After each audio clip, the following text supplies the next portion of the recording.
আগে ভাগে যে মেয়েটাকে বিয়ে করবেন বলে দিবেন যে আমি কিন্তু তেড়া যুবক, আমি কিন্তু ওই মাহফিলে ওয়াদা করে আসছি, আমি 2 নম্বর কামাই করব না।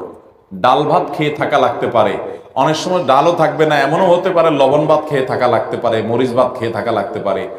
রাজি থাকলে আসো, এগুলা কোনো মুখরোচক গল্প শোনাচ্ছি না তোমাকে। আমি কিন্তু 2 নম্বর কামাই করব না, অতএব কামাই কম হবে, কষ্ট হবে। চাইলে আসো, আর না হলে এখনো রাস্তা মাপতে পারো। আমাকে আইসা শাড়ি চুড়ির ডিমান্ড দিবা, অন্য চোরদের বউ, ডাকাতদের বউ, দুর্নীতিবাজদের বউ, তারপর রিলিফ চোরদের বউ, হারামখোরদের বউ, তাদের মতো দেখে দেখে কম্পিটিশন করতে পারবা না।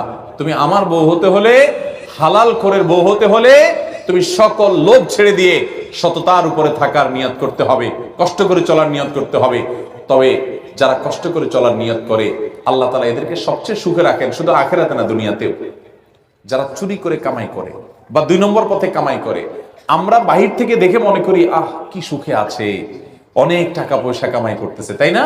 কি গাড়ি বাড়ি চকচক করতেছে, ফক ফক করতেছে। ভাইরা, আপনারা অনেকে হয়তো এটা অনুভব করেন না যে ওই হারামখোর কিন্তু সবচেয়ে মনের কষ্টে আছে, কারণ সে জানে যে আমার দান পাইয়া হুজুর দোয়া করে দিচ্ছে আল্লাহ হাজী সাহেবকে মাফ করে দেন। হাজী সাহেব জানে আমি একটা চোর, হাজী সাহেব জানে আমি একটা দুর্নীতিবাজ, আমি একটা 2 নম্বর মানুষ। আর হুজুর আমারে পাম্পটে দিলে কি হবে? মৌলবী তো আর জানে না যে আমার সব 2 নম্বর পয়সা। এই জন্য এটারে বলে অপরাধ বোধের অদৃশ্য দাহন, জ্বালা ভিতরে ছটপট করতে থাকে। মানুষ বলে হাজী সাহেব, সে মনে মনে আরে আমি কিভাবে কামাই করছি আমি না জানি। ভাইরা আমার, এই যন্ত্রণা তাকে কুরে কুরে শেষ করে। আর সৎ মানুষ তাকে যাচ্ছে না, পুছে না, দাম দেয় না, কিন্তু তার ভেতর থেকে একটা ফিলিংস হয়, কি জানেন? যে আলহামদুলিল্লাহ আমার প্রতিটা পয়সা টনটন করে বাঁচবে, আমি হারাম কোনো টাকা কামাই করি নাই, হারামের সাথে কম্প্রোমাইজ করি নাই, চলে কষ্ট করি, মানসিক শান্তি পায়। এই জন্য নবী সাল্লাল্লাহু আলাইহি ওয়াসাল্লাম বলেছেন লাইসাল গিনা বিকাসরাতিল আরদ ওয়ালাকিন্নাল গিনা গিনান নাফস। অনেক সম্পদ হয়ে গেলে এর নাম সচ্ছলতা নয়, আসল সচ্ছলতা হলো মনের সচ্ছলতা, যে আমি মনের দিক থেকে সুখে আছি। আল্লাহর অনেক বান্দা আছে, আমি তাদেরকে দেখার সুযোগ হয়েছে, ভালো মানুষ, তাদের তেমন কিছু নাই, কিন্তু তারা খুব হ্যাপি, খুব সুখী, তাদের কোনো আফসোস আক্ষেপ নাই। ওই বড় লোকের পয়সা দেখে তাদের ওই অসুস্থ প্রতিযোগিতায় লিপ্ত হতে মনে চায় না। তারা জানে এগুলো সব রেখে ওই 3 হাত মাটির নিচে চলে যেতে হবে, ধনী গরিব সবাই কাতারে দাঁড়িয়ে যাবে, অসততা করতে চায় না। আল্লাহ আমাদের সবাইকে সেরকম সাহসী সৎ মানুষ হওয়ার তৌফিক দান করুন। এখন তো সাহসের সংজ্ঞা পাল্টে গেছে, এখন সাহস হলো অপকর্ম করতে পারলে তাকে সাহসী বলে। আসল সাহসী সে যে অন্যায় বর্জন করার জন্য শত মানুষের ভৎসনা সত্ত্বেও সে হিম্মত করে যে আমি অন্যায় করব না। টাকা পয়সা হলে সবাই আমাকে পুষবে, কদর করবে, দরকার নেই, আমার অল্প টাকা, আমি গরিব থাকবো, কিন্তু আমার ভেতর বলবে আমি সৎ। আমার মধ্যে এক ধরনের সাহস কাজ করবে, এক ধরনের বীরত্ব আমি অনুভব করব যে আমি হারামে যাই নাই, চেষ্টা করবো না ইনশাআল্লাহ। আর যারা ছোট লোক, মানুষ দেখে তাদেরকে বাহবা দেয়, টাকা পয়সা গাড়ি বাড়ি, শয়তান ফুসলায় যে আরে একটু কামায় নে, এই মৌলবীর কথা শুনে যদি তুই ভালো হয়ে যাস তাহলে বড়লোক হবি কেমনে? শয়তানকে বলবেন আমার বড়লোক হওয়ার দরকার নাই, আমি সৎ থেকে যদি বড়লোক হতে পারি আলহামদুলিল্লাহ, আর না হতে পারলে আরো জোর আলহামদুলিল্লাহ। আমরা দুনিয়া থেকে অসৎ উপায়ে যে টাকাগুলো কামাই করব, এগুলো কি যাওয়ার সময় নিয়ে যেতে পারবো? কাফনের কাপড়ের কোনো পকেট আছে? নিয়ে যেতে পারবেন?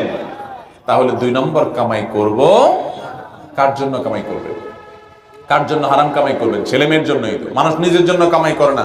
যত ঘুষখোর, যত সুদখোর, যত টিন চোর, যত গম চোর, যত রিলিফ চোর, যত হারামখোর আছে, এদের সবাইকে জিজ্ঞাসা করেন কার জন্য এত কষ্ট করেন।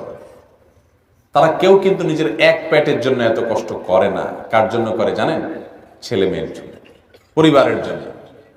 মরার পরে যখন আযাব হবে, মানুষের সম্পদ আত্মসাৎ করেছেন, অন্যায়ভাবে হারাম উপার্জন করেছেন, তখন এই পরিবারের লোকেরা বলবে আল্লাহকে, আল্লাহ ওনাকে শাস্তি দিয়েন না, কারণ আমাদের জন্যই তো করছে। বলবে ইয়াউমা ইয়াফিরুল মারউ মিন আখিহি ওয়া উম্মিহি ওয়া আবিহি ওয়া সাহিবাতিহি ওয়া বানিহি। সেদিন মানুষ মানুষকে দেখে পালাবে, বাবাকে দেখে সন্তান পালাবে, মা সন্তান থেকে পালাবে, মা থেকে সন্তান পালাবে, যে না জানি আজকে দেখা হলে কোনো সব চেয়ে বসে, কিয়ামতের ময়দানে বিপদে পড়েছে, কেউ কারোর হবে না। লিকুল্লি ইমরিইন মিনহুম ইয়াওমাইযিন শাআনুন ইউগনি, সবাই ইয়া নাফসি ইয়া নাফসি করবে। অতএব আমি হারাম যাদের জন্য কামাই করব তারাও কিন্তু এর দায়ভার বহন করবে না। তার চাইতে বড় নির্বোধ কে আছে যে যাদের জন্য চুরি করে ওরাও তার দায় নেয় না? এর চেয়ে বড় বোকার কেউ আছে?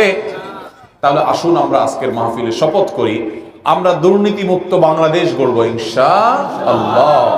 আমরা নিজেরা দুর্নীতি করব না, দুর্নীতি সইব না, দুর্নীতিকে প্রশ্রয় দিব না। একটা কাজ আদায় করতে গিয়ে কষ্ট করা লাগে, কষ্ট করব, তারপরেও ঘুষ দেব না। ঠিক আছে না ইনশাআল্লাহ? আল্লাহ আমাদের সবাইকে সেরকম সাহসী সৎ মানুষ হওয়ার তৌফিক দান করুন। বিবাহের জন্য একাধিক মেয়ে দেখে সিদ্ধান্ত নেওয়া যাবে কিনা, নাকি সরাসরি দেখার ক্ষেত্রে একজনে বেশি দেখা যাবে না? খুব দরকারি প্রশ্ন। বিয়ের ক্ষেত্রে নবী করিম সাল্লাল্লাহু আলাইহি সাল্লাম বলেছেন, ফানজুর ইলাইহা, কাউকে বিয়ে করার জন্য সিদ্ধান্ত নিবা তাকে দেখে নাও। দেখে নিলে দুইটা লাভ নবীজি সাল্লাল্লাহু আলাইহি সাল্লাম বলে দিয়েছেন। এক, কারণ ওই মেয়ের মধ্যে কোনো ত্রুটি থাকতে পারে, চেহারা, ছবি, অন্য কিছুতে, যেটা তোমার পরে খারাপ লাগবে, আগে ভাগে দেখে নাও। একই কথা মেয়েও ছেলেকে দেখে নিবে।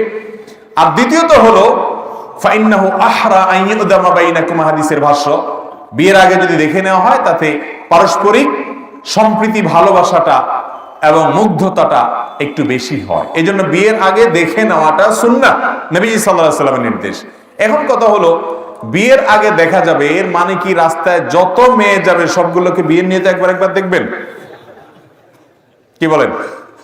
বিয়ের আগে দেখা যাবে এর মানে কি সারা জগতে যত মেয়ে আছে বিয়ের নিয়ত করে করে দেখে বেড়াবেন? বিয়ের আগে দেখবেন এর মানে হলো এই মেয়ের বায়োডাটা নিলেন, তার 14 গোষ্ঠী সব তথ্য নিলেন, সবকিছু জানলেন, সব বেটে বলে হইলো, পারিবারিক ভাবে এবং ব্যক্তিগত ভাবে সব বোঝাপড়া পছন্দ হলো, শিক্ষা দীক্ষা অন্যান্য সবকিছু মিলে গেছে। এখন আপনি ফাইনাল ডিসিশন নেবেন। ফাইনাল ডিসিশনের আগে আপনার মা যাবে, আপনার বোন যাবে, মহিলারা যাবে, তারা দেখে দেখে পছন্দ করছে। এখন শুধুমাত্র আপনার চয়েস হলে ফাইনাল হয়ে যায়, তো শেষ মুহূর্তে যে আপনি দেখবেন, এটা হলো সুন্নাত। এখন এমনও হতে পারে যে সব হয়ে গেছে, এখন আপনি দেখতে গেছেন, দেখার পর আপনার চয়েস হলো না, তাহলে কোনো অসুবিধা নাই, আপনি আরেক জায়গায় আরেক মেয়ে দেখতে পারবেন। কিন্তু অনেক ছেলে আছে প্রবাস থেকে যখন বিশেষ করে আসে, দেশেও অনেকে আছে এরকম যে সারা দেশের সারা এলাকার মেয়ে আর একটা বাদ রাখেনি, সারা দিন শুধু ঘুরে বেড়ায়, 500 টাকার নোট একটা করে ঝুলায়া এর 500 ধরায় দেখে, ওই বাড়িতে আরেক মেয়ে দেখে 500 ধরায়া ওই বাড়িতে। এরকম বদভ্যাস আছে না নাই অনেকে? একটা মেয়েকে দেখে যখন আপনি চলে যান, সামাজিকভাবে এই মেয়ের পরিবারের মনটা ছোট হয় না? অতএব আপনি আগে অন্য সব দেখেন, ডিসিশন নেন, বোঝাপড়া করেন, এরপরে ফাইনাল ডিসিশনে যে মেয়েকে দেখেন। হুটহাট করে মেয়ে দেখলেন যেখানে সেখানে, এবং এক মেয়েকে 5 বার 7 বার 5 জন 7 জন দেখে যায়, তখন মানুষ মনে করে যে মেয়েটা ত্রুটি আছে, কেন সবাই বিয়ে করছে না? আমাদের দেশে মেয়েদেরকে আমরা নানাভাবে কোণঠাসা করে রাখছি। এই যে মেয়ে দেখতে যায়, এক্ষেত্রে আবার আরেক অনাচার, যে মেয়ে দেখতে যায় মিছিল সহকারে, একা যায় না, কি নিয়ে যায়? মিছিল নিয়ে যায়, নির্লজ্জের মতো। বিয়ে করবে ছেলে, মেয়ে দেখতে যায় ছেলের দুলাভাই, ছেলের মামা, ছেলের চাচা, ছেলের বড় ভাই, ছেলের বাপ, 14 গোষ্ঠী সব নিয়ে মেয়ে দেখতে যায়। ঠিক না ভাই? ঠিক। যায় আবার উঠানে ডেকে, আপনার মজলিস রুমে ডেকে, ডাইনিং রুমে ডেকে মেয়েকে উঠায়, বসায়, হাঁটায়, ডাইনে বামে, উপরে নিচে, মনে হয় যে বাজারে গরু ছাগল কিনতে আসছে। এরকম ছোট লোক কিছু আমাদের সমাজে আছে না নাই? আমি নাম দিছি, এগুলার নাম ছোট লোক। মেয়েদেরকে সম্মান দিতে হবে, তাদেরকে কি দিতে হবে? তারা মায়ের জাতি, তারা আল্লাহর বান্দি।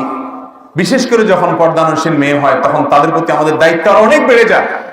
অনেক মেয়েরা আমাদের কাছে আর্তনাদ করে চিঠি লেখেন, প্রশ্ন পাঠান, ভাই আমরা পর্দার মধ্যে থাকতে চাই, আমাদের বাপ মা আমাদেরকে যারা বিয়ে করতে আছে তাদের মধ্যে দিন নাই, তারা বুঝে না যে একটা মেয়েকে একটা ছেলে বিয়ে করবে, সেই দেখবে, ওই ফ্যামিলির মেয়েরা দেখতে পারে, ওই ফ্যামিলির ছেলেরা তাকে দেখতে পারে না।